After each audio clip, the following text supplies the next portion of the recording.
इस साल को वैसे करेंगे आज फाइनेंशियल मार्केट, ठीक है, उसमें आएंगे रेवेन्यू मार्केट और कैपिटल मार्केट, पूंजीगत बाजार और धन बाजार, मनी मार्केट, ठीक है, फाइनेंशियल मार्केट, वित्तीय बाजार। लेकिन पहले हम टेस्ट देख लेते हैं। तो टेस्ट आपको ये भी कौन सा टेस्ट था वो पेपर मुझे जरा देखना है। हाँ बताओ।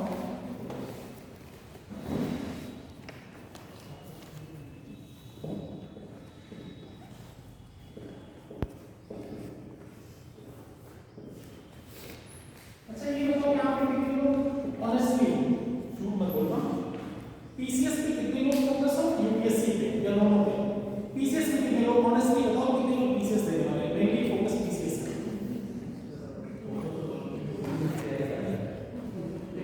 दोनों पे अभी जैसे रेलवे की तैयारी मुझे तो बोला होगा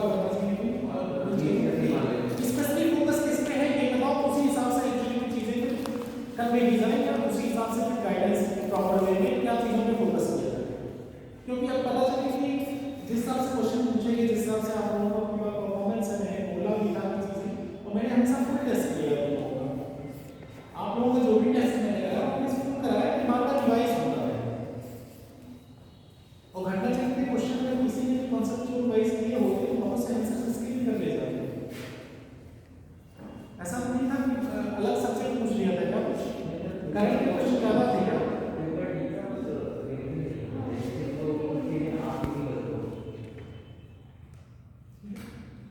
बट मेनली फोकस अभी पीसीएस। कितने बच्चे होंगे अभी जो यूपीएससी पे स्पेशल फोकस है? कोई नहीं, पीसीएस पे फोकस है। मैं कर रहा हूं इल्यूजन में रहना अलग बात है, सर यूपीएससी इसलिए नहीं क्योंकि उस लेवल की तैयारी ही नहीं है हमारी, इसलिए यूपीएससी इस बार नहीं देना। ठीक है, पीसीएस को ट्राई करना। देखो सेम पैटर्न है मेंस में जाके, अभी लेकिन जब प्रीलिम्स के पैटर्न पे फोकस करना है आप लोग कई चीजों को ध्यान रखना। जब मैं प्रीलिम्स के क्वेश्चन अटेम्प्ट करने की टेक्निक बताता हूँ वो थोड़ा फोकस करके देखा करिए। उसमें से कुछ बच्चे को सर आप पढ़ाएंगे सब्जेक्ट तो मैं रुक जाता हूँ, मुझे पता होता है कि वो चीजें जब टेस्ट दोगे तब आइडिया लगेगा। मैंने प्रीलिम्स की चीजें कई चीजें बीच में टेस्ट देता हूँ क्योंकि बातों का ध्यान रखना, क्योंकि साइकोलॉजी का ध्यान रखना है उसमें एग्जाम देते समय। तो अभी पेपर लाए हैं कोई? सभी लोग लाए हैं, देखोगे कैसे लाना चाहिए ना, मैंने ग्रुप में डाला है।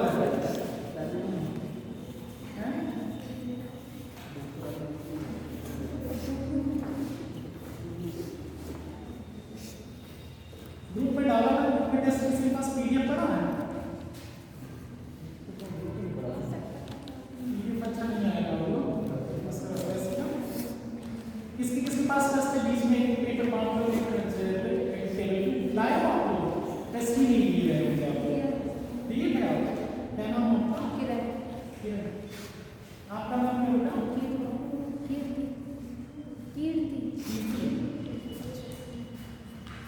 क्या लाइव टेस्ट आप लोगों के पास नहीं है?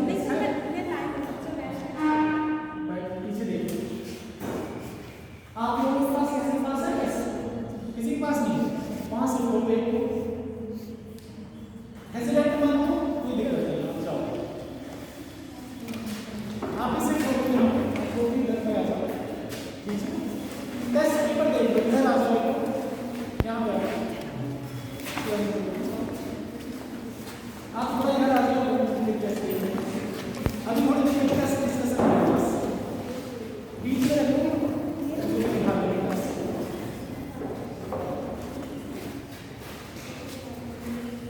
देखो पहला क्वेश्चन इसका जो है क्या था, अंतरराष्ट्रीय मुद्रा कोष आयोजन की विशेष एसडीआर के बारे में है क्वेश्चन। एसडीआर है, देखिए एसडीआर आयोजन के अधिकारी मुद्रा है। एसडीआर के आयोजन में कोई करेंसी है क्या? बहुत आसान क्वेश्चन, देखो बच्चे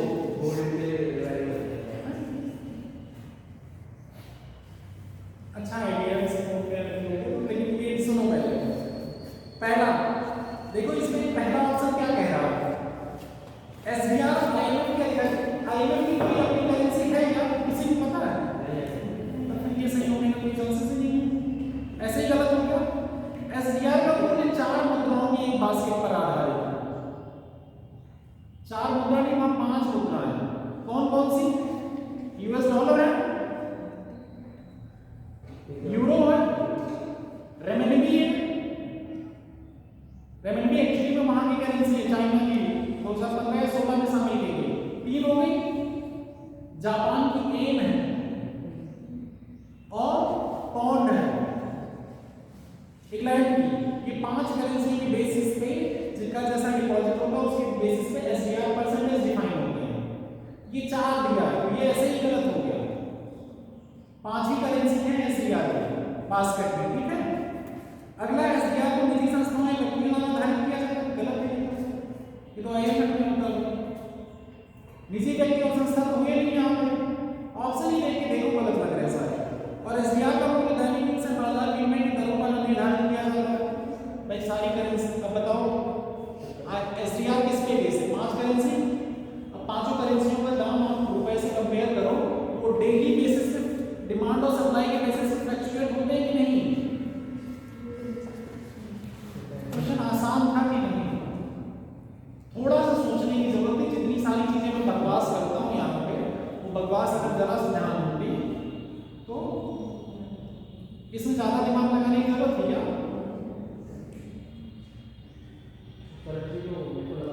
गोल्ड जमा करते हैं उसके बदले कोई अधिपत्र देते हैं, तो मैंने उसको मुद्रा मांगी है।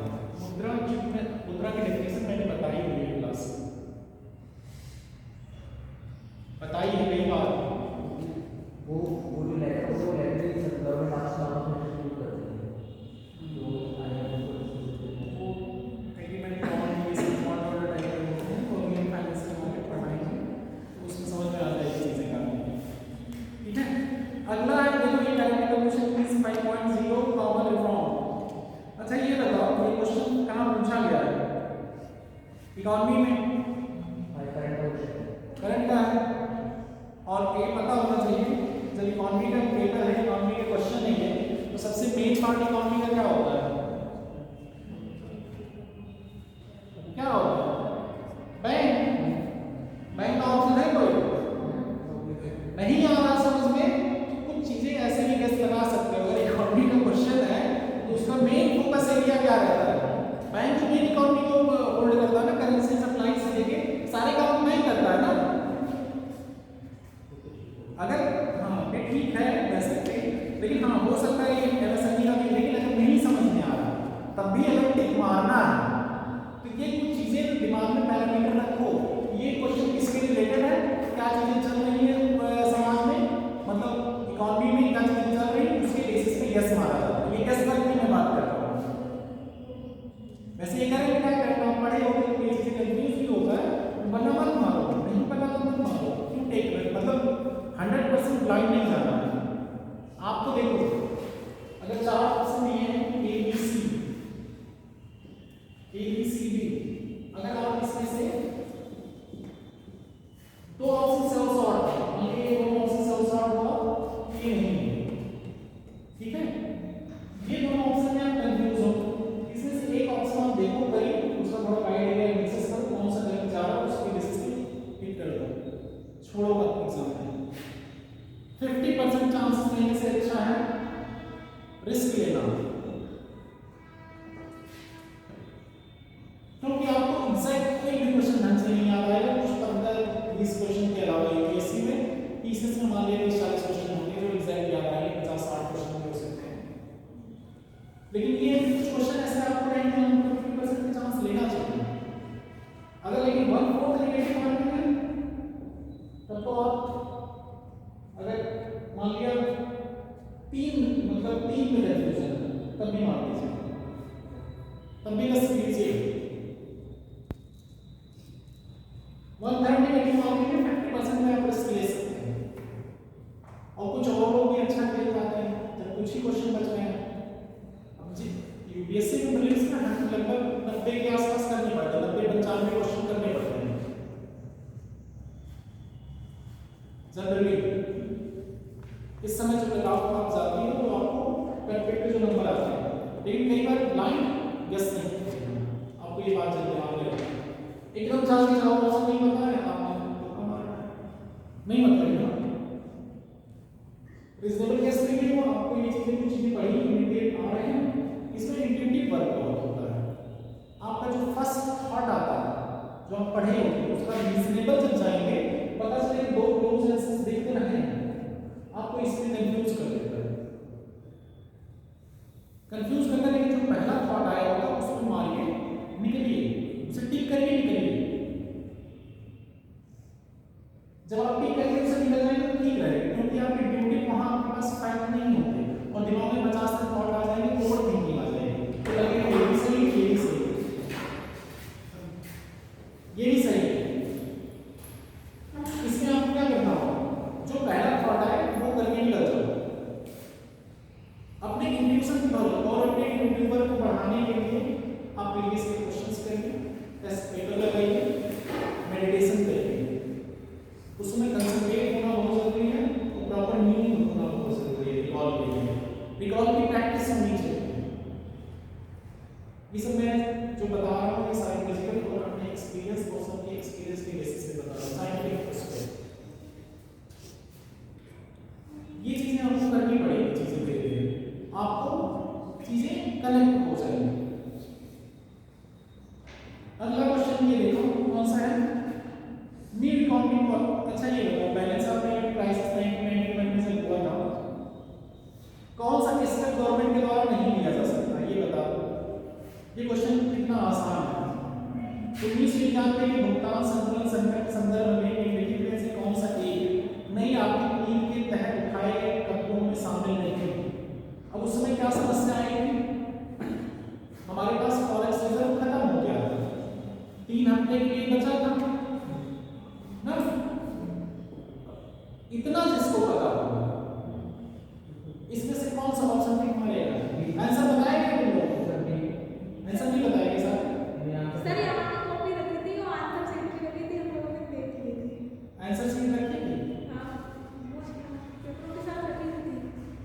अच्छा ठीक है, जो भी अब इसमें अगर देखोगे आप इतना ही कॉन्सेप्ट अगर आपको पता है तो इसमें कौन सा ऑप्शन सही होगा, सर बी ना, सिर्फ इतना पता है हमारे पास फॉरेक्स रिजर्व है ही नहीं हम बाहर से खरीद सकें, तो इंडिया कैसे इसको इवैल्यूएट करेगा, इवैल्यूएट कर सकता है, रुपए की वैल्यू गिरा सकता है, रुपए की वैल्यू गिराएगा तो बाहर से फॉरेक्स आएगा और बढ़ाएगा तो हमारे पास फॉरेक्स, रुपए की वैल्यू कब बढ़ती है जब हमारे पास फॉरेक्स रिजर्व बढ़ता है, तो हम डिमांड सप्लाई तब कंट्रोल कर पाते हैं ना।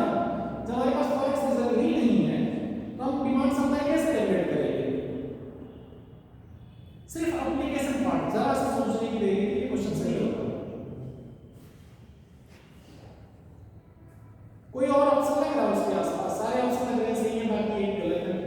इसमें एक्चुअली देखो कई क्वेश्चन में नॉट वाला मिस होता है, जब नॉट लिख देता है क्वेश्चन में ये बहुत मिसिंग होता है, हमसे भी मिसिंग होता है स्टार्टिंग में। ऐसा नहीं है कि हमें इससे गलतियां नहीं होती नॉट बहुत फास्ट में जब हम देखते हैं एग्जैक्ट समझ में नहीं आता, सही वाला मानने की कोशिश टिक करके आगे बढ़ने की कोशिश करते हैं। ये चीजें हमको अवॉइड करनी होती है, इस पे फोकस रहना पड़ता है कि नॉट वाले क्वेश्चन इस पे सिर्फ फोकस के साथ करने चाहिए। कॉन्सेप्ट इसका समझ में आया। अगला है with reference to the factor cost consider the following statement. Factor cost English में क्या है, हिंदी में देखो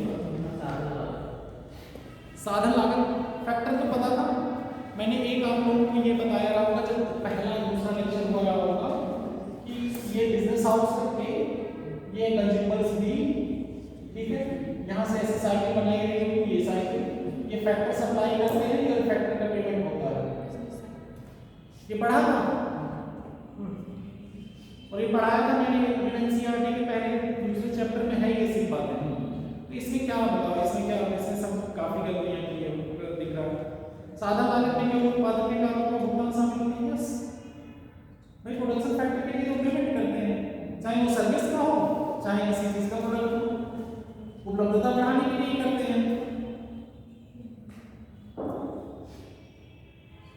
साधन लागत में कोई कर शामिल नहीं होगा। यस, कोई कर नहीं होगा। कर शामिल होगा यहाँ पे गवर्नमेंट आ जाएगी। जब यहाँ पे ये कर रेंट है, यहाँ पे गवर्नमेंट आ जाएगी ना, फिर इधर भी पूरा हो जाएगा। लेकिन अभी साधन लागत में जो हम कह रहे हैं फैक्टर में, यहाँ पे कर शामिल नहीं होगा। कर फाइनल प्रोडक्ट पे लागू होता है, फाइनल प्रोडक्ट पे लागू होता है। अगला है किसका? ऐसा हाँ भी होगा। कौन सा नहीं है? दोनों सही है, दोनों सही है ना, ऑप्शन बी होगा ना।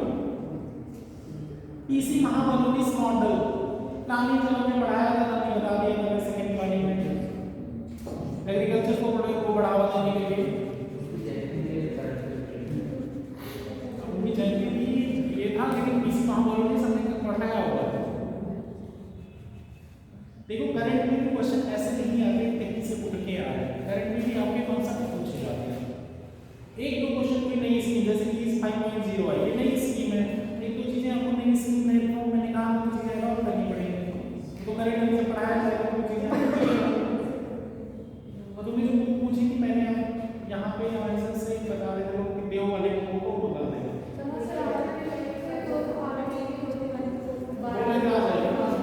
उन्हीं में यहाँ आती है, ऐसा लोग बताएगा। उसे एक बार पढ़ लोगे थोड़ा आइडिया लगेगा, बाकी मैं बीच बीच में बता दूँ और उसको क्या क्या पढ़ना है, कैसे करना है। लेकिन उसके बाद एग्जाम के आसपास आती है 15-20 दिन पहले इसकी घटना सामने आती है। दोनों में से कोई भी प्रेफर करो, ये पहले रखने मतलब ये मैंने एनवॉल इसलिए दिया कि आपको आइडिया लगे कि बुक की कैसे लिखी, कहाँ क्या क्या चीज़ें पढ़नी है। एक दो बार चीज़ें पढ़ करके सोच सकते यहाँ पर थोड़ा और बैठे हैं दिसंबर तक आप। अगला अच्छा ये बताओ कि क्वेश्चन किसने गलत किया था? छठवां, फॉरेन पोर्टफोलियो एक बार रटाए थे, याद है कि नहीं? बोले थे 10% से नीचे 10% से ऊपर एफडीआई होगा, उसके नीचे एफडीआई होगा। फॉरेन पोर्टफोलियो विदेशी पोर्टफोलियो निवेश, इसमें भी दिक्कत थी क्यों? क्या था? सही था हमारा नहीं सही है, क्यों डर गए थे कि मैंने बता दिया कि पेपर आएगा। मुझे जाना था तो बता के बना दिए थे टेस्ट सब कुछ, लेकिन यार लोग हमारे क्या हमारे गायब होते ही मतलब सब धड़ाधड़ गिर गए सारे विकेट। सबसे आईएएस नंबर किसका था? मैं सबसे उत्कर्ष का था, उत्कर्ष के 50% के आसपास सब लोग उत्कर्ष का 24 नंबर अच्छे नंबर माने जाएंगे इस टेस्ट में। वो कंपैरेटिवली उसने मेहनत की है कॉन्सेप्ट पे। हाँ है राजू गायब। मॉनेटरी पॉलिसी कमेटी किसने गलत की थी ये बता दो मैं पहले।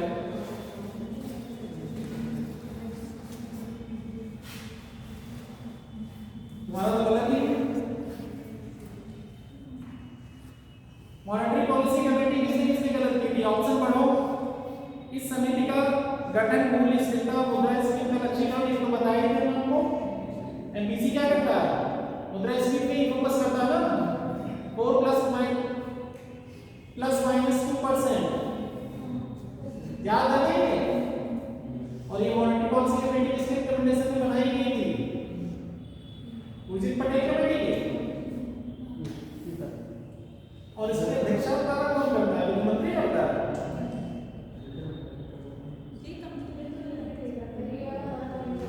आरबीआई गवर्नर करता है, ये बात हमने बोली थी। मैंने ये एमपीसी कमेटी पता नहीं कितनी बार बीच में बोली थी। पहला अगर दूसरा गलत कर तो देखो सारे ऑप्शन कौन से आएंगे? दूसरा गलत है डायरेक्टली।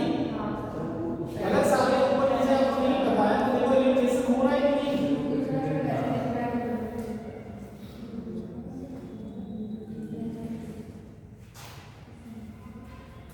क्वेश्चन टफ है कि आसान नहीं है, बताओ सही बताना।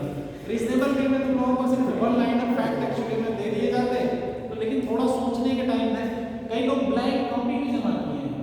सर क्या टेस्ट दे दो थोड़ा क्या अरे 4 टेस्ट थे या टेस्ट लिए इसलिए जा रहे हैं, बेनिफिट किसके लिए थे?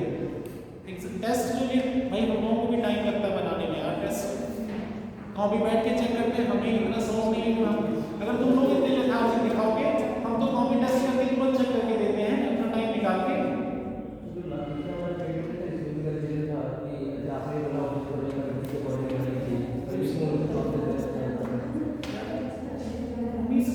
कोई कानून के तहत बनेगी ना, आरबीआई उसमें अमेंडमेंट नहीं होता क्या?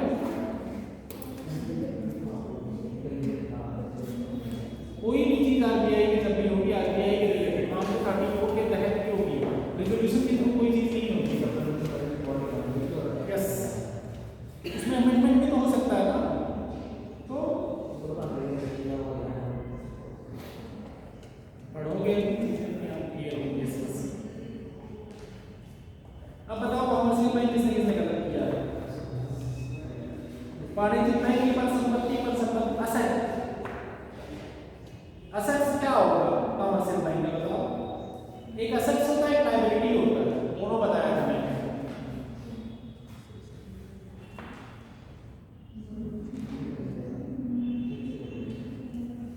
इसमें भी देखो दूसरा गलत है पूरी तरह से, उससे कट जाएगा, ये भी टफ है क्या भाई? जब आप डिपॉजिट हमारे पास रखेंगे तो हमारी लायबिलिटी होगा ना कि हमें आपको पे करना है।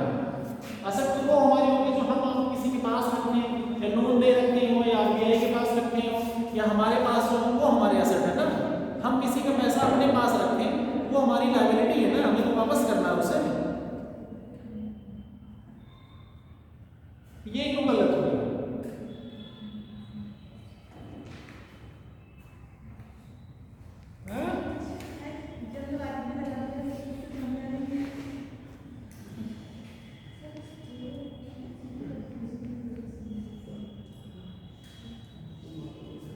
Depreciation consider the following statement, ये बताओ इसमें क्या गलत कर दिया तुम लोग?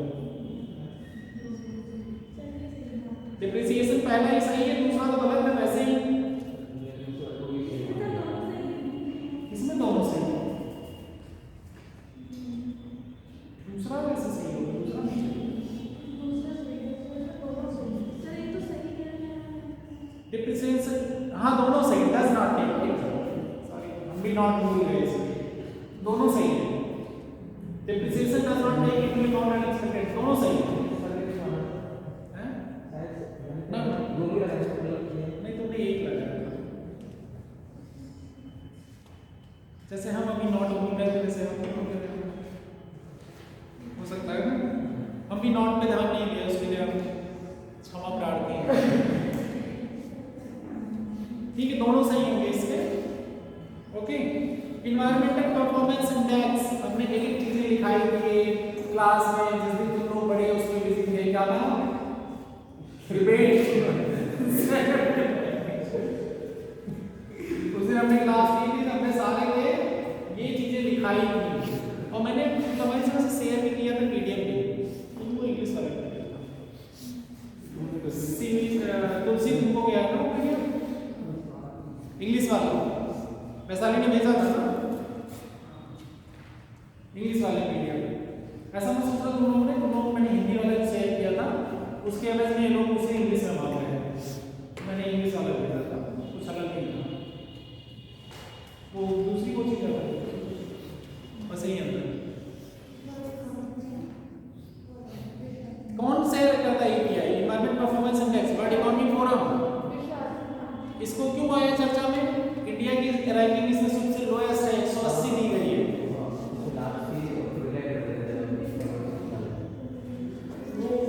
देखो ये चीजें होती पॉलिटिकली मोटिवेटेड होती है, क्योंकि इसमें पूरा वेस्टर्न वर्ल्ड के अगेंस्ट इंडिया खड़ा होता है रशिया के सपोर्ट में, तो ये सब बहुत बड़े गैम्बल चलते हैं। तो इंटरनेशनल पॉलिटिक्स में इंटरनेशनल वो पढ़ोगे आईआर रिलेशन, उसमें काफी चीजें यार। अभी भी एक भी क्वेश्चन ऐसा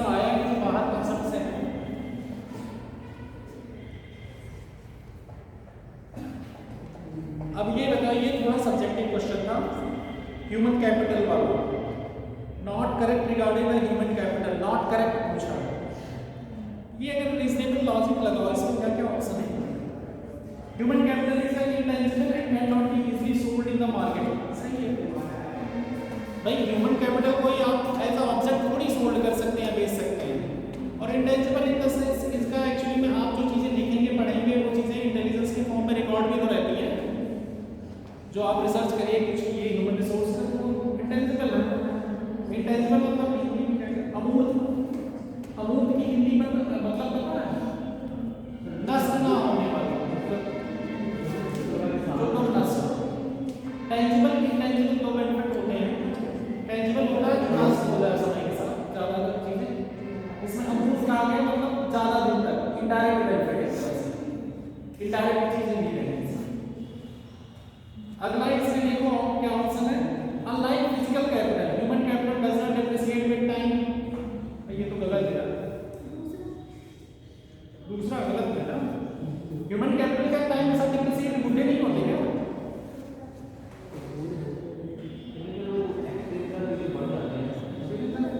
कैपेबिलिटी कैपेसिटी सब घटती है तुम्हारी। हायर क्लास कहीं तुम 60 साल के बाद रिटायर क्यों कर रहे हैं? सब नहीं करना चाहिए था। एक एज तक मान देखो, ग्राफ होता है किसी चीज का ना, आप जब साइनसॉइडल ग्राफ फॉर्मूला में पढ़ेगा ना तो चीज यहां तक जाती है, उसके बाद नीचे आती है, फिर उसके बाद ऐसे ऊपर जाती है। ऐसे ही होता है ना, क्या ह्यूमन कैपिटल डेप्रिसिएट नहीं करेगी, 60 साल क्यों रखी गई है रिटायरमेंट एज? इसीलिए तो रखी गई है। या मिलिट्री में क्यों कम और कम रखी गई है? सेना में सैनिकों के तो बहुत जल्दी 10-15 साल सर्विस के बाद रिटायरमेंट हो जाते हैं।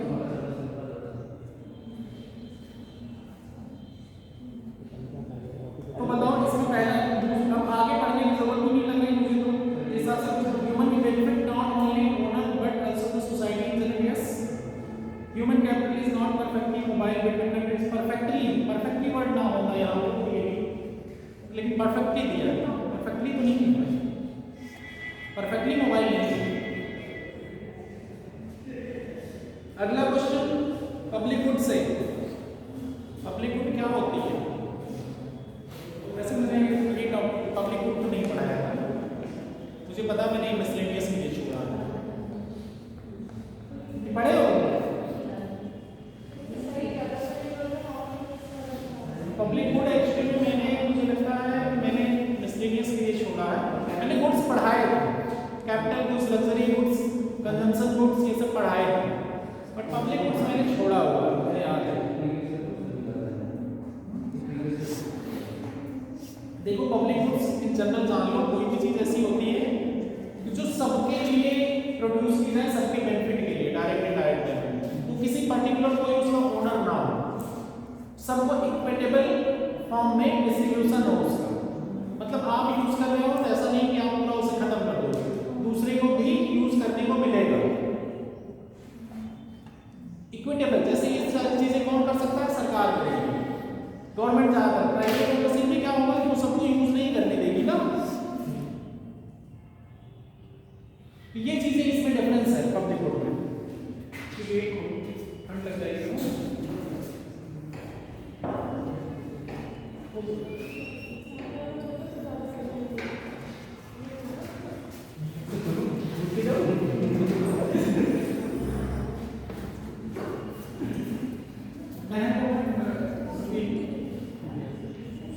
टोपी वगैरह में टाइम लगा तो इसे उठाना लगता है। ठीक है,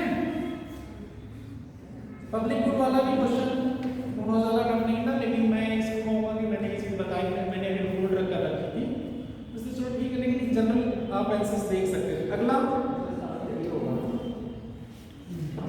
पब्लिक प्रोविजन गुड्स। हाँ, पब्लिक प्रोविजन गुड्स अलग होता है।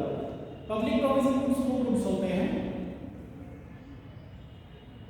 जो बजट में उनका प्रोविजन किया जाए बनाने के लिए। सरकार जो बजट में उनका प्रोविजन करती है, मतलब उनका कहीं से पहले से प्लान ले लिया है, तो पब्लिक प्रोविजन गुड होते हैं।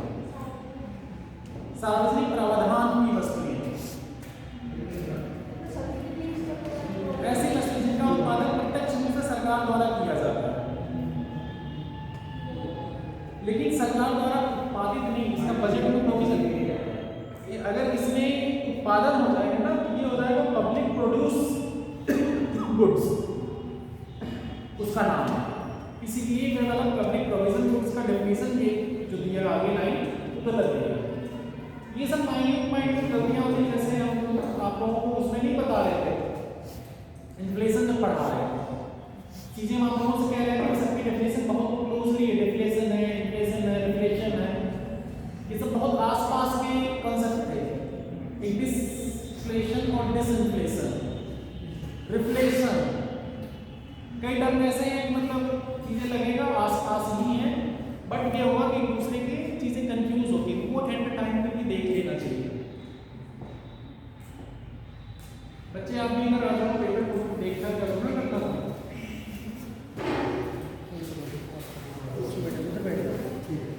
कहीं भी बैठ जाओ, देख लो जब या फोटो खींच लो लोगों से, टेस्ट के अपने आप देख लो। ये बताओ तुम लोगों को प्रोग्रेसिव और प्रोपोर्शनल टैक्सेशन नहीं पता था? ये तो बताए थे, ये भी पढ़ाए हैं। Percentage tax rate increase proportionally with increase in income under the proportional taxation regime. ये ऐसा ही है यार, ये प्रोग्रेसिव टैक्सेशन का डेफिनेशन है। The percentage tax rate increase proportionally with increase in income under the proportional taxation। ये progressive tax होता है, ये इंडिया में लागू है ना। 10 लाख से ऊपर उतना परसेंट देंगे, 10 लाख से नीचे इतना परसेंट, फिर 1 करोड़ के ऊपर इतना परसेंट बढ़ जाएगा टैक्स, वो प्रोग्रेसिव टैक्सेशन है ना। ये प्रोपोर्शनल टैक्सेशन है, ये तो गलत हो गया। दूसरा, प्रोपोर्शनल इनकम टैक्स नहीं, disposable income as well as consumer spending मोर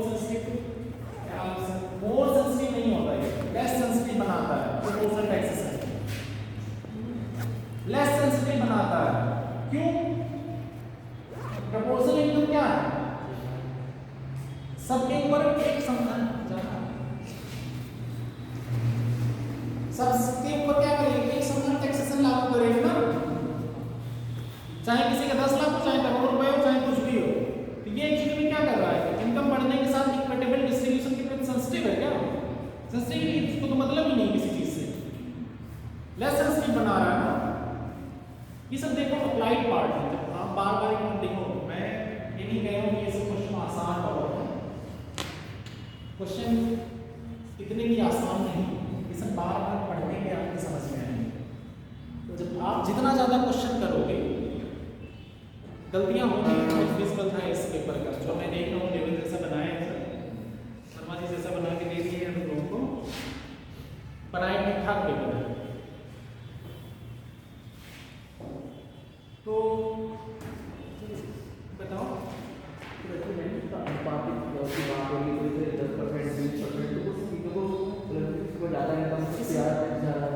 हिंदी मीनिंग तो मत छोड़ो, ये सबके डेफिनेशंस हैं, स्टैंडर्ड डेफिनेशन।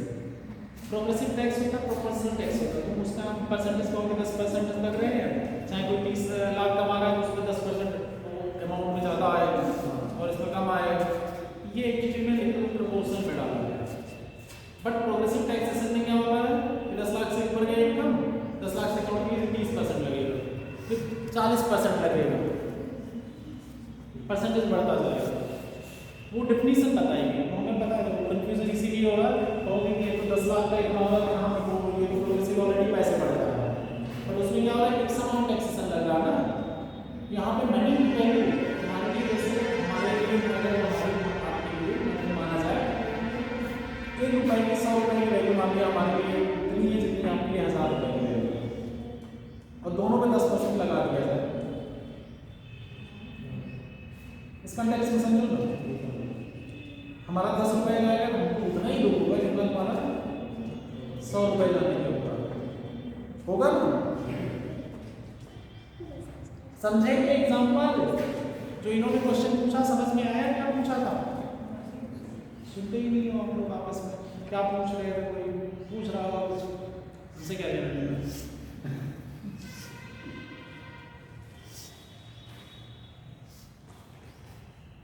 अगला कौन सा क्वेश्चन है? सोशलिस्ट इकोनॉमी, ये बताओ किसने किसने सही किया है, किसने किसने गलत किया है। इसको जो प्रगलत किया होगा सही बता रहे, बहुत पनिशमेंट देंगे।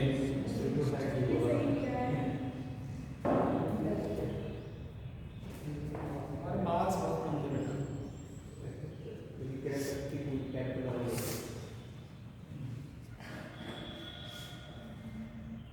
में गलतियां होती हैं ऐसे सुनने में है। हमारे कितने देख लिया पूछा वैसे, लेकिन बोलना सीख गई है। मैंने देखा जैसे 2 महीने बीते हैं, स्टार्टिंग में बोल नहीं पाती थी, तो मैं देख रहा हूँ कॉन्फिडेंस लेवल बूस्ट को अच्छी चीज़ है। कई बच्चे देख रहा हूँ चीज़ें बात करना पूछना काफ़ी हद तक, जो पहले हेजिटेंट रहते थे और वो कॉन्फिडेंस लेवल बूस्टअप होता है, अच्छी बात है।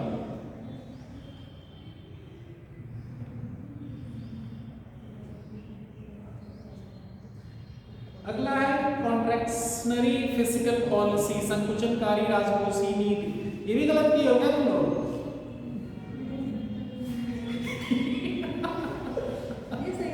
एक्सपेंशनरी, और इसमें कितना डिबेट और डिस्कशन 1-2 क्लास में हुआ था। और इसमें क्या देखना था, पैसे का जहां फ्लो बाहर की तरफ हो, पैसे सरकार अपने पास बुलाए तो क्या होगा, वो कॉन्ट्रैक्शनरी होगा। पैसे सरकार बाहर की तरफ देंगे, एक्सपेंशनरी होगी। ऐसे तुम लोगों को जब मैं एग्जांपल देता हूँ घर परिवार के, उससे कनेक्ट करने के लिए देता हूँ कि आप लोगों को याद रहे। मैं इसलिए नहीं देता कि आप इंटरटेनमेंट के लिए, वो चीज़ें आप इंटरटेनमेंट के फॉर्म में अपने सबकॉन्शियस माइंड में जाएंगी। ये बताओ, इसमें वाहनों की बिक्री बढ़ाने के लिए कर दो, में कमी कर रहा हूँ, ये कौन सी पॉलिसी है? कॉन्ट्रैक्शनरी है कि एक्सपेंशनरी?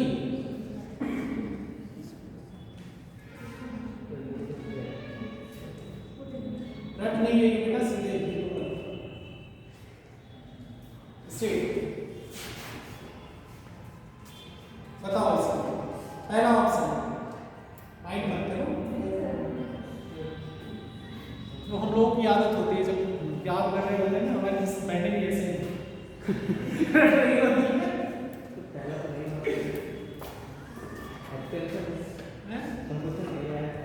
एक्सपेंशनरी है ना पहला, ठीक है। रसोई गैस सिलेंडर की सब्सिडी में कमी करना, यस। अब संरचना विकास पर किए जाने वाले सरकारी व्यय में वृद्धि करना, एक्सपेंशनरी। समझ में आया सबको? तुलसी, पूजा,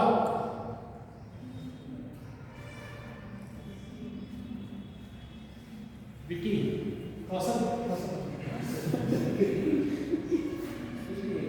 नाम में छुट्टी द्वारा मुझसे पढ़ रहे हैं।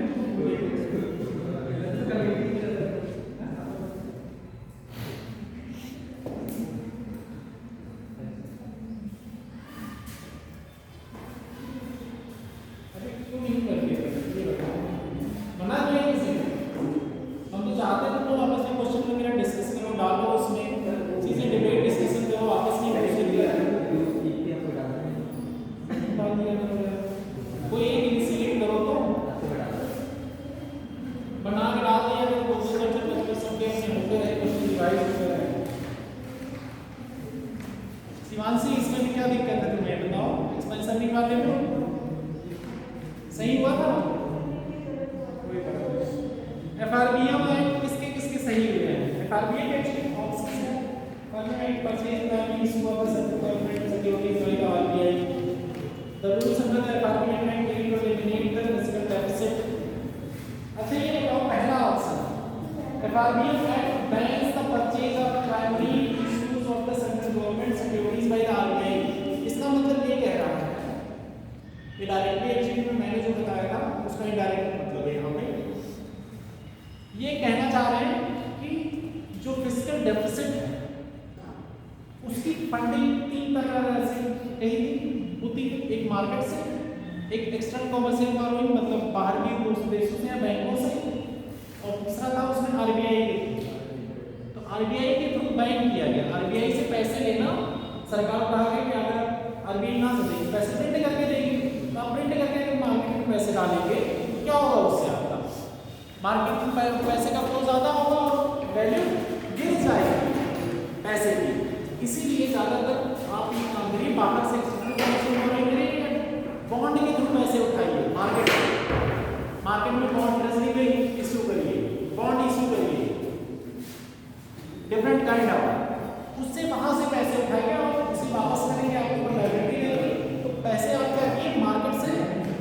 निकाले और डाले, यहाँ पे चीजें एक्स्ट्रा पैसे लाके छाप के अगर मार्केट में डालो तो उसकी वैल्यू कैसा है ना।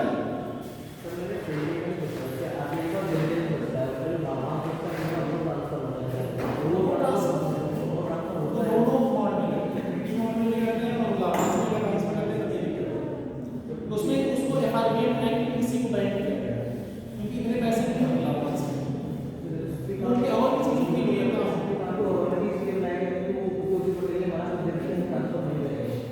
ट्रांसफर करने के उसमें कई पैरामीटर ऐसे होते हैं कि कौन सी ऐसी लाइब्रेरी चीज़ है कि वो पैरामीटर क्या क्या इन पैरामीटर में लेंगे, ऐसा नहीं है कि पूरी तरह पाप, बट हम एफआरबीएम एक्ट की बात यहाँ पे कर रहे हैं, हम ऑप्शन अभी किसके हिसाब से देखेंगे, एफआरबीएम एक्ट के हिसाब से, उसके डिस्कशन उस समय मैंने किया, पैसे लेने के क्या फायदे क्या नुकसान दोनों बताए उसका वीडियो देखोगे तो उसमें पता चलेगा। अभी एफआरबीएम एक्ट के हिसाब से आएंगे, पहला सही है और दूसरा कह रहा है एलिमिनेट कर देंगे फिस्कल डेफिसिट। भाई एलिमिनेट क्यों करोगे फिस्कल डेफिसिट? फिस्कल डेफिसिट पूरी तरह एलिमिनेट नहीं, कम करना, डिक्रीज करना है, ये कह रहे हैं खत्म करो। भाई एफआरबीएम एक्ट में खत्म करने की तो बात ही नहीं है,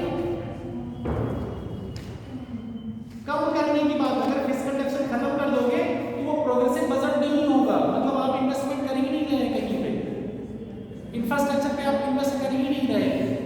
ये बताया था ना मैंने बजट में फिस्कल डेफिसिट क्या होता है, डेफिसिट बजट क्या होता है, deficit financing.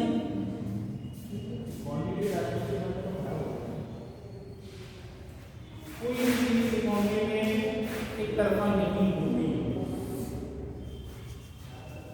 Keep in mind inflation भी ज़्यादा खराब होता है, बहुत कम भी खराब होता है, फिस्कल डेफिसिट बहुत ज़्यादा खराब होती है, बहुत कम भी अच्छी नहीं होती इकोनॉमी के लिए। फिस्कल डेफिसिट मान लिया क्या हो गया, आपके पास 10 रुपये आ रहे हैं तो 10 रुपये आप खर्च कर रहे हैं, क्या आपने जीरो बैलेंस, ठीक है, बजट आपने बनाया, अब यहाँ आपने 3 रुपये 4 रुपये बाहर से लेके अगला इन्वेस्टमेंट के लिए किया, यहाँ से पैसे बढ़ेंगे ना आपके पास, यहाँ पे आप रोड बनाएंगे और यहाँ पे क्या हो रहा है, कोई काम हो ही नहीं रहा, काम वही जो ट्रेडिशनल वे में चले आ रहे वही हो रहे हैं ना। आपको अपना बिजनेस एक्सपेंड करने के लिए क्या करना पड़ता है, लोन लेना पड़ता है, और करनी पड़ती है ना।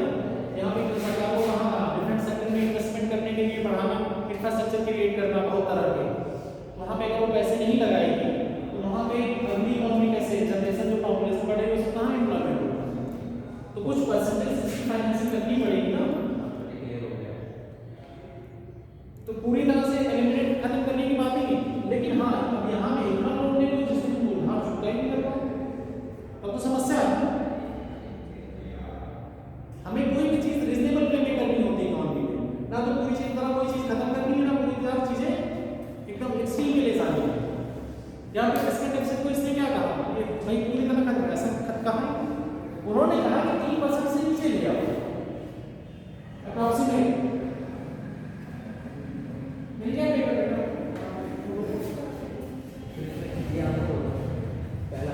पहला सही हो क्या आंसर, पहला ही सही है ना।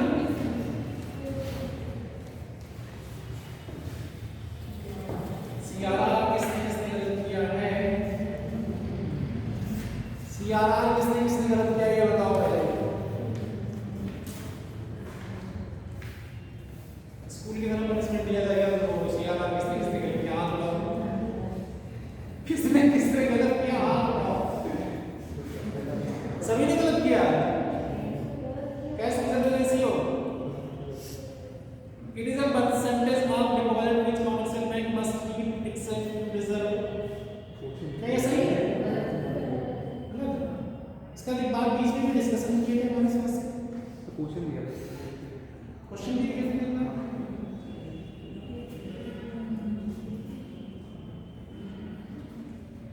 तो ये तो गलत है, ये आरबीआई के पास रहता है, ठीक।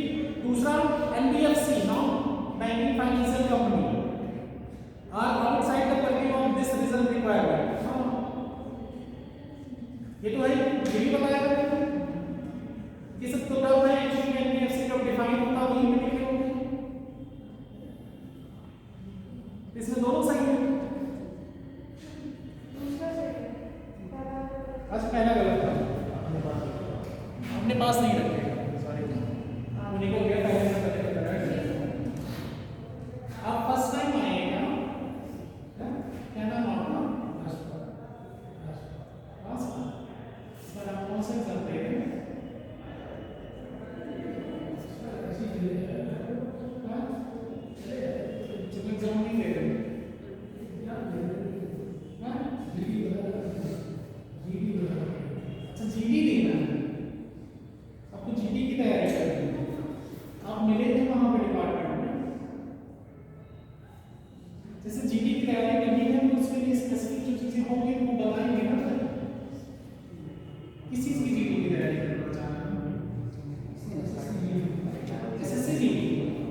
इसमें सिर्फ टर्म को घुमाया है ऑप्शन से,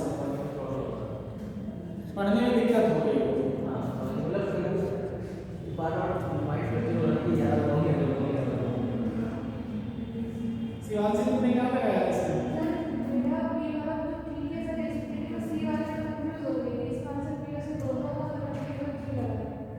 बी लगाया, सही है। नहीं सी नहीं है बी बी है सही। दोनों लगाए। निर्यात में कमी क्यों हो भाई? पैसे के मूल्य गिरने में तो एक्सपोर्ट बढ़ता है ना, ये तो मेन कंडीशन थी। पहला, किसी विदेशी वस्तु की खरीद की लागत में कमी। लागत में कमी क्यों आएगी? इंपोर्ट महंगा होता है ना, तो उसमें लागत ज्यादा लगेगी। रुपए के संदर्भ में बात कर रहे हैं, ये कंफ्यूजन कर रहा है क्योंकि रुपए की तो वैल्यू कम हो रही है। रुपए की वैल्यू कम होने से क्या और चीजें महंगी होगी ना। रुपए की वैल्यू कम होने का क्या मतलब है? 1 रुपए जो चीजें पहले 1 रुपए की मिल रही थी, अब वो चीजें 10 रुपए में मिलेंगी। आपको 10 रुपए देने पड़ेंगे उस चीज के लिए, और आपका पास इनकम उतनी ही है। 100 रुपए इनकम महीने की, आपको जिस चीजों के लिए 1 रुपए इनकम देनी पड़ रही थी, अब वही चीजें 10 रुपए बाहर से मंगाने में देनी पड़ रही है, या महंगी होगी ना। इंपोर्ट महंगा हो गया ना, रुपए की वैल्यू गिरी ना। महंगाई बढ़ने पर रुपए की वैल्यू गिरती है ना। महंगाई का क्या मतलब होगा भाई? जो 1 रुपए की सवा मिल रहा था 10 रुपए मिल रहा है, मतलब रुपए की वैल्यू कम गिर गई ना।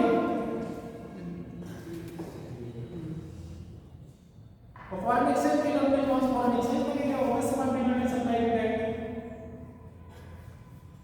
अगला question, consumer price index only लिखा है, ओनली इसे गलत होगा। ज्यादा क्वेश्चन ऐसे गलत होते हैं, लेकिन ऐसा नहीं है कि गलत ही होंगे, कभी कभार एक्सेप्शन भी आ जाते हैं। एक्सट्रीम लेवल के एक्सेप्शन ज्यादा नहीं है, तो ओनली लिखा है। गुड्स एंड सर्विसेज दोनों शामिल होती है इसी के। और मुझे लगता है कि मैंने इससे पहले बोला था, हिंट दिया था मैंने कैसे पहले, मुझे नहीं पता था कि ये क्वेश्चन आ भी आएगा। मैंने टेस्ट से पहले ही, एक दिन पहले, मतलब या तो उसी दिन हमारी इकोनॉमिक क्लास थी ना, हाँ जिस दिन टेस्ट हुआ ठीक है ना, उसी दिन डिस्कस किया था हमारे। Okay, it includes the price of imported goods. imported goods होगी भाई। imported goods क्या भाई? कोई सामान जो तुम्हारे भोग की है, आपके भोग की है, वो चीजें तो रहेंगी ना सीपीआई के बास्केट में, इसलिए पहला गलत, दूसरा सही। कितने क्वेश्चन बचे हैं यार?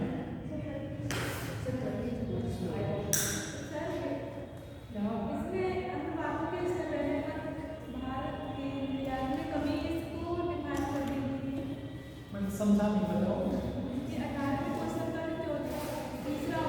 18वां क्या तीसरा ऑप्शन, अन्य बातों के स्थिर रहने के साथ भारत के निर्यात में कमी। ये गलत है। आपके इंडियन रूपी अगर कम होगी पैसे, ठीक है, इसका वैल्यू तो गिरेगा, ठीक है। इधर देखो, आपके पास जो यहाँ पे बिजनेसमैन है, अब ये क्या चाहिए? इनके पास इंडियन रूपी कन्वर्जन फॉर्म में ज्यादा आएगा, ये जब एक्सपोर्ट करेंगे अपने सामान, इनके पास डॉलर आएगा बाहर के देश से, और वो इंडियन रूपी में कन्वर्ट होकर क्या होगा इनके पास? पहले अगर जिस चीज की 4 रुपए मिल रहे थे, अब उसके 10 रुपए आएंगे। इनको भी पता है बाद में रुपए की वैल्यू बढ़ेगी, लेकिन इनको इस समय क्या हो रहा है? फायदा हो रहा है ना, और इनको जो पेमेंट करना पड़ रहा है वो रुपए में पे करना पड़ रहा है ना, और बाहर से कमा रहा है, ज्यादा कमा रहा है। कोई सामान पूजा इधर देखो, इसलिए डांट खा रहा है, गुस्सा हो गया होगा। सर मैं तो वही लाइन पढ़ी थी, ये समझ में आया?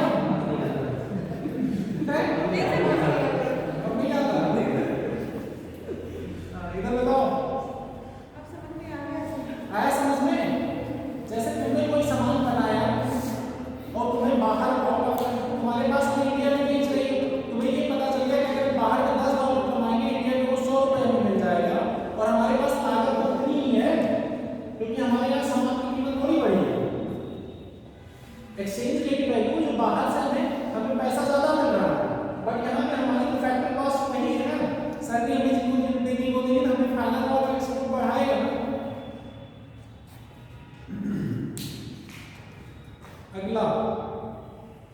बैलेंस आपके लिए भी गलत की हो गया तो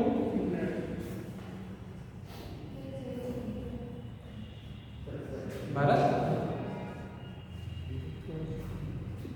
क्लास में क्या बोल रहे हैं देखो एक्चुअली कुछ चीजें ऑनेस्टली बोले क्लास में रहना और क्लास में ना रहना दोनों के अपने फायदे नुकसान क्लास में क्या होता है तो हम डिस्कशन डिबेट में आते हैं लाइव क्लास में आपको चीजें याद कनेक्ट और जब आप ऑफलाइन क्लास ऑनलाइन क्लास करते हैं मतलब वहाँ बैठ के तो होता है कि आप वीडियो या तो 1.5 क्लास में देखते हैं कई बार होता है बीच में किसी के मैसेज आ रहे हैं चैट आ रहे हैं बीच में ब्रेक कर दिया जब तक बंद किया जब तक चलाया और फिर उतना हम कनेक्ट नहीं होते जैसे आप किसी से फिजिकली मिलो सामने फेस टू फेस और किसी से मिलो ऑनलाइन फोन पे दोनों में कनेक्ट में अंतर होता है किसी को आप सामने से मिलकर जो वाइब्स आपकी कनेक्ट हो गई है और ऑनलाइन मिलकर कनेक्ट होती है दोनों में डिफरेंस होता है ना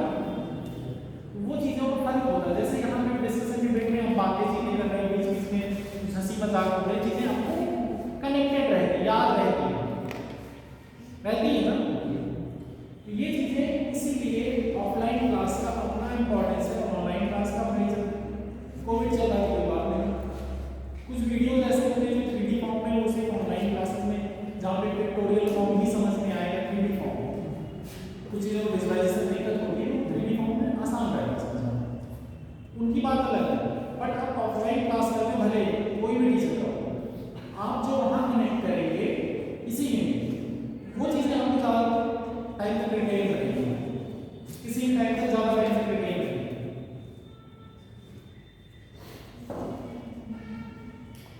बीओपी क्राइसिस किसी देश की बीओपी एक निश्चित अवधि के दौरान निवासियों और गैर निवासियों के बीच लेनदेन शामिल होता है हाँ तो सही इसमें तो कुछ गलत है दूसरा भुगतान संतुलन साम्यावस्था वाले एक देश के विदेश मुद्रा भंडार में वृद्धि होगी भाई जब साम्यावस्था तब भंडार में क्यों वृद्धि होगी या तो सरप्लस हो तब तो भंडार में वृद्धि होगी या तो करंट डेफिसिट होगा तो घाटा होगा भंडार में कमी आएगी भंडार में क्या वृद्धि होगी जब हम एक्सपोर्ट ज्यादा करेंगे इंपोर्ट कम कर देंगे तो हमारे पास क्या होगा ट्रेड सरप्लस और जब साम्यावस्था है तो क्या यहाँ पे भंडार में कैसे वृद्धि होगी नहीं होगी ये तो नॉर्मल कॉमन सेंस की बात है जनरली आप नहीं पढ़ेंगे तब भी आपको ये समझ में आएगा लेकिन अगर पढ़ेंगे जैसे डेफिसिट वाला मैंने बताया था ना कॉन्सेप्ट वैसा ही कुछ कॉन्सेप्ट यहाँ पे भी है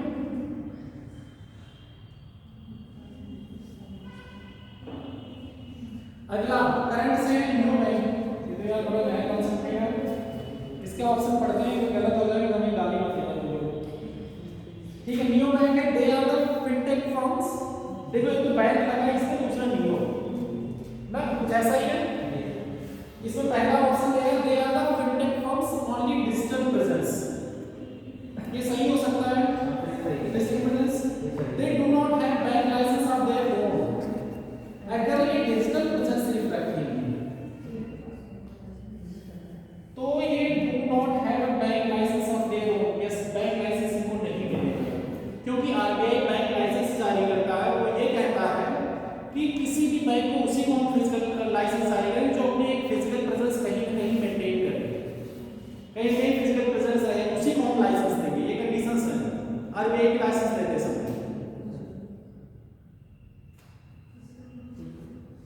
तो इसमें do not have a licence of their मतलब इनके पास स्वयं का बैंक लाइसेंस यहाँ नहीं होता डेबिट कार्ड प्रदान करते हैं हम डेबिट कार्ड दे सकते हैं डेबिट कार्ड तो प्रोवाइड कर सकते हैं इसमें मुझे लगता है कि तो सही है ना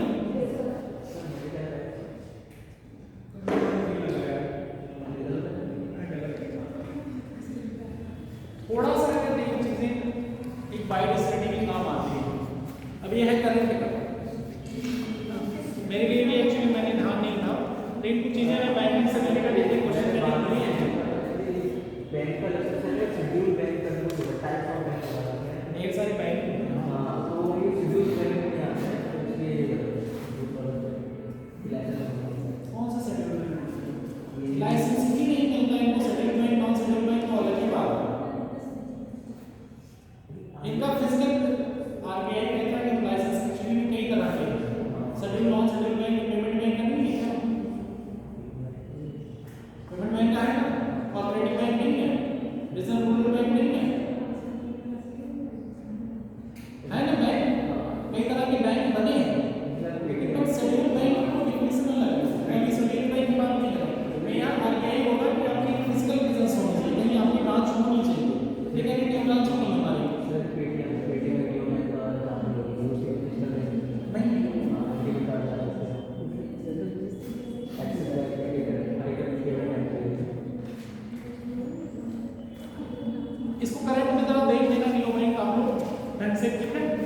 5 पॉइंट्स हैं, जो करंट के पॉइंट है वो जरा थोड़ा ढंग से देखिएगा, बाकी बात में देखेंगे करंट में। ठीक है, अब आगे आते हैं।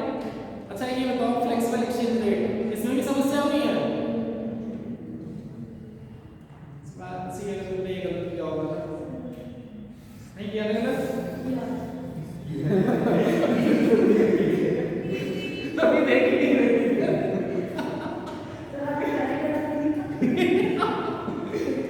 बुझाओ तुलसी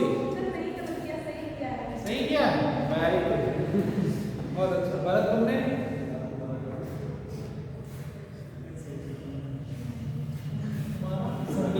संदीप नाम ना प्रमोद ना प्रमोद यार लिखते तो अच्छा हो आंसर, जो आंसर मुझे लिख के दिखाते हो तुम्हारी स्ट्रक्चरिंग अच्छी है।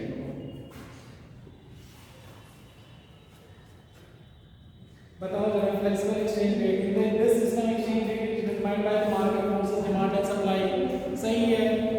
At present India follows a completely flexible exchange rate, मैंने बताया था मैनेजमेंट आरबीआई मैनेज करता है ना अपने यहाँ फिक्स्ड एंड फ्लोटिंग दोनों। ऐसा कुछ नहीं उससे मेरा दिल नहीं, हमें अभी सिस्टम और कॉन्सेप्ट पर फोकस करना है। हम जो है फ्लेक्सिबल एंड क्या कहते हैं, फ्लेक्सिबल में क्या होता है, फ्लोटिंग होता है ना, फिक्स और फ्लेक्सिबल दोनों फॉलो करते हैं। कैपिटल अकाउंट पूरी तरह कन्वर्टेबल नहीं है, आरबीआई कंट्रोल करता है, उसके पास फॉरेक्स रिजर्व होता है, वो मार्केट में डिमांड और सप्लाई कंट्रोल करता है ना। तो दूसरा गलत है, पहला सही ना, कोई बात नहीं, अब याद रहेगा जिंदगी भर, टेंशन मत लो। जिन लोगों के ये सब क्वेश्चंस गलत हुए हैं टेस्ट में, ये हमेशा याद रहेंगे लाइफ टाइम, और इसके कॉन्सेप्ट कभी नहीं होंगे। इसलिए बहुत ज्यादा परेशान होने की जरूरत नहीं, इसीलिए टेस्ट सीरीज आते हैं। जितना ज्यादा बार आप टेस्ट देते हो सिंसियरली, आपको चीजें हमेशा के लिए मेमोराइज हो जाएगी। जो गलतियां क्लियर कर रहे हो ना यहाँ पे, अब इस कॉन्सेप्ट को आप लोग रिवाइज कर लो घर पे जाके ढंग से, और अभी डिस्कशन भी हो जा रहा है, टेस्ट का डिस्कशन इसीलिए बहुत इंपॉर्टेंट हो गया। इस टेस्ट में ज्यादा फैक्चुअल चीजें नहीं थी, इसलिए मैं डिस्कस भी कर रहा हूँ एक टॉपिक, अदरवाइज फैक्ट होते तो मैं कहता था रिवाइज करो। अगला एक बचा ना WTO, green box subsidy under the world trade organisation.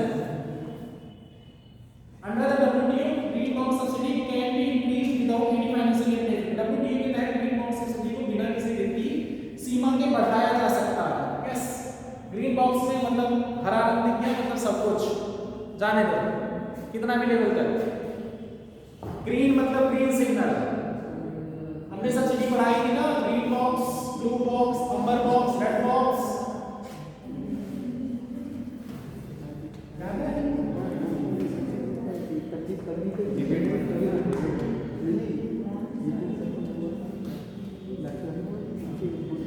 आप लोगों को भी बैठा कुछ क्लास में देखा है, याद है नहीं? एक आपका मानते हैं बीच-बीच में आते नहीं आते, बेस ज़्यादा पहचानने लग रहा है।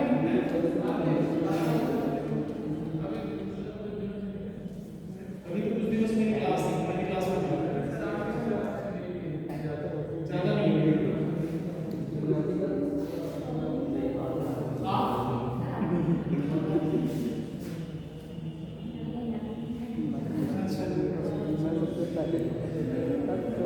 तो बताओ ग्रीन बॉक्स पहला सही, दूसरा subsidies provided under India distribution system come under the green box subsidy. नहीं आती उसमें पीडीएस, एक्चुअली में पीडीएस क्या है, public distribution system, national food security act के तहत ये जो है इसमें किसानों को सब्सिडी दी जा रही है ना, एमएसपी वाला, इसमें बड़ा विवाद है, इसको अंबर बॉक्स में डाला गया है। एक देखो डब्ल्यूटीओ का जो है बॉक्सेस जो है रिवाइज करवा देंगे, देखो हमारे पास वैसे क्लास ज़्यादा बची नहीं है, अभी कैपिटल मार्केट का नहीं गया, कैपिटल मार्केट में नहीं बचा,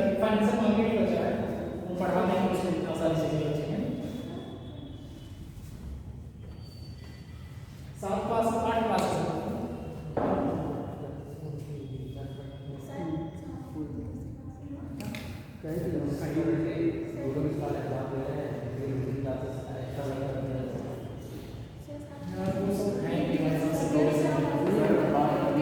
वो देखेंगे करंट में गैर में कैसे चीजें मैंने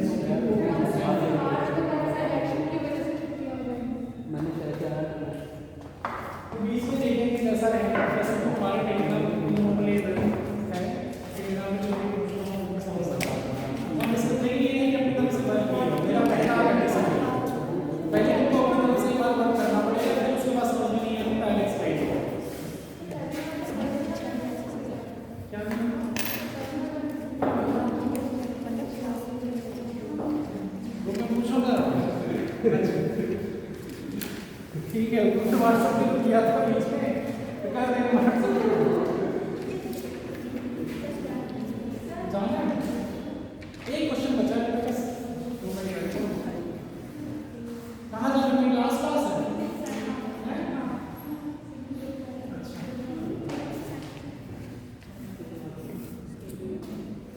WTO हो गया। WTO में देखो एक रेड बॉक्स है, एक अम्बर बॉक्स बनाया गया है सब्सिडी के लिए, और एक बनाया गया है ग्रीन बॉक्स। एक नीचे यहाँ पे विद कंडीशंस, उस कंडीशन के साथ ब्लू बॉक्स है।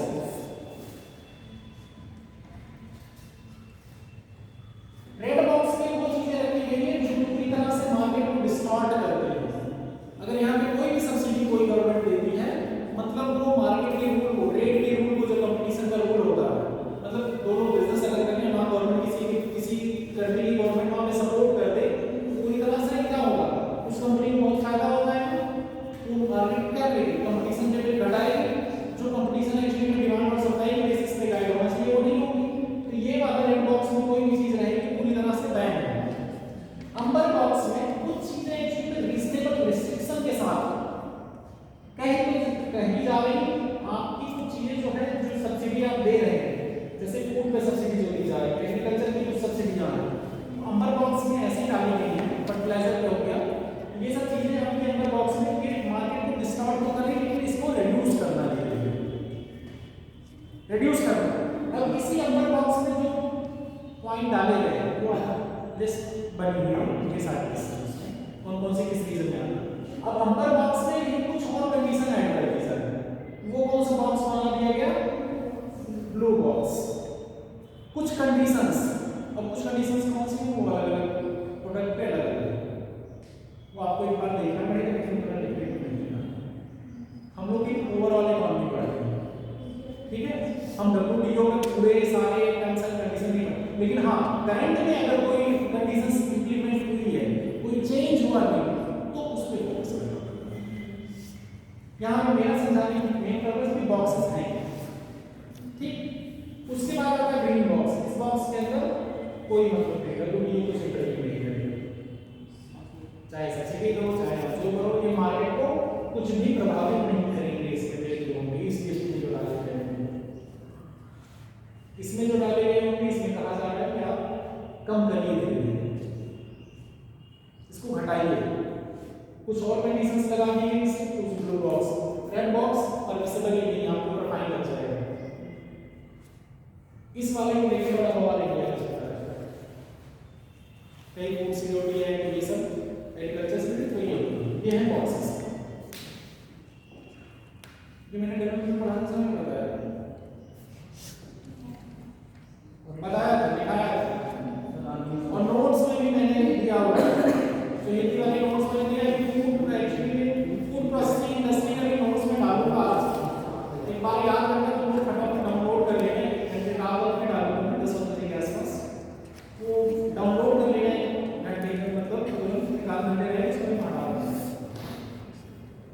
ठीक। वो फूड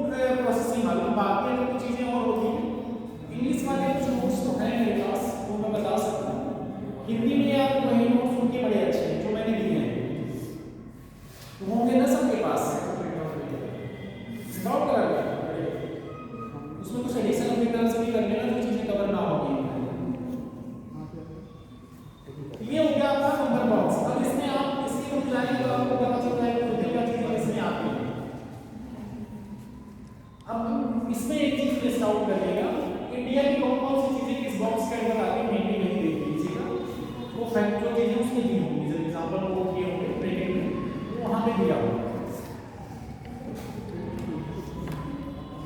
पेपर देखो मैं नहीं कहूँगा बहुत आसान था ना, इतना भी टफ नहीं, लोएबल नहीं, सारे कॉन्सेप्ट एक्सप्लेन किए हुए थे, बस कॉन्सेप्ट के एप्लीकेशंस थे, बट ये था कि हाँ बहुत माइन्यूट चीजें आपको बहुत फ्लो में नहीं कर सकते, जैसे पीसीएस करते हैं, पीसीएस की तरह ये क्वेश्चंस नहीं अटेम्प्ट किए जा सकते, बट वैसे अटेम्प्ट किए जा सकते हैं अगर आप सिंसियरली चीजें डेप्थ में पढ़ेंगे। कोई ऐसा आंसर नहीं मैंने बताया जो आंसर्स डिस्ट्रीब्यूटेड हो, वो कुछ आंसर बताए गए हो, आप कुछ और बताए सारे, तो किसी और को कोई कॉन्सेप्ट ऐसा कुछ ना समझ में नहीं, क्या बोलना चाह रहे हो? सर एक क्वेश्चन था, बैंक वालों के कपड़ों में था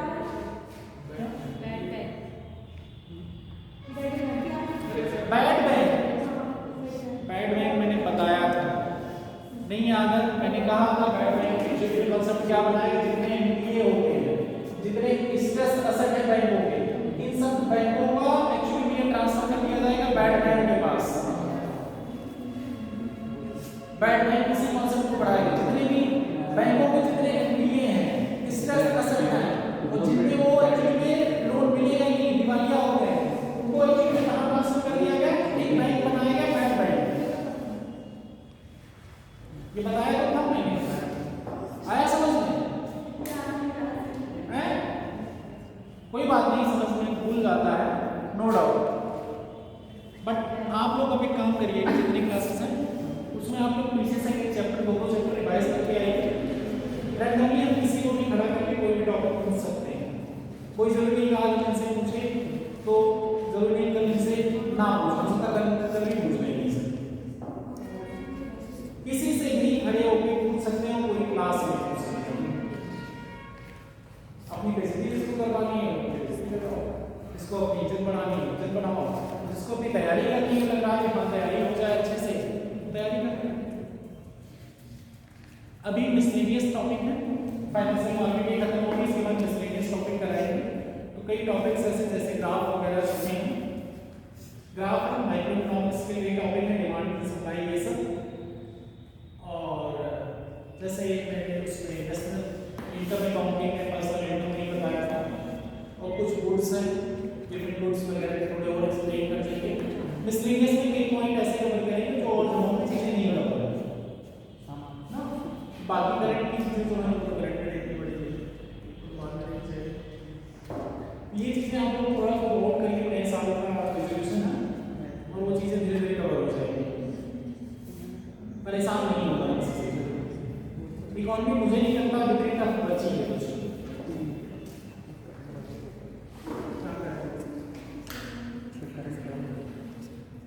हो जाएगा बंद कर